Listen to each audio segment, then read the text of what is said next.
বিমানবন্দর থেকে প্রবাসী স্বজনকে নিয়ে ফেরা হলো না বাড়ি। সড়ক দুর্ঘটনা কেড়ে নিল 4 শিশুসহ 7 জনের প্রাণ।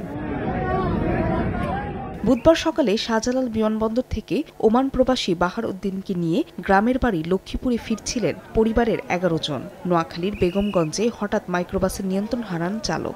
এক পর্যায়ে রাস্তার পাশের খালে পড়ে যায় মাইক্রোবাসটি। ঘটনাস্থলেই মারা যান 7 জন। স্বজনদের অভিযোগ, চালক ঘুমিয়ে পড়ায় এই দুর্ঘটনা। ঘুমেছিল, ওই কারণে যায় ঘুমাতে গাড়িটা ডাইনে ঢুকে যায়, খালে উড়ে গেছে, ওই কারণে অ্যাক্সিডেন্ট হয়েছে, দুর্ঘটনা। গাড়িতে মোট 11 জন লোক ছিল আর পরবর্তীতে আমরা ওখানে পৌঁছার পরে হাইওয়ে পুলিশকে ফোন দিলে ওখানে ওনারা রেকন ভ্যান দিয়ে যখন গাড়িটাকে উপর নিয়ে আসে তখন আমাদের লোকজন উদ্ধার করে পুলিশের হাতে হস্তান্তর করে।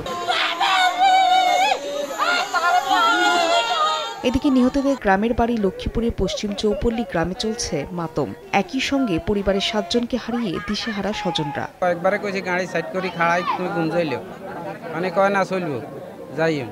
যাইমের মধ্যে আইতে আইতে আইতে কয়েক জায়গাতে গাড়ি কিনে বেচকি দিছে। ড্রাইভার উপযুক্ত বিচারও যেন সামনে কোনো ড্রাইভার এই কাজ না করে, এই ভুল কেউ আর না করে, ঘুমো থাকে গাড়ি চালান, এই কাজ কেউ না করে।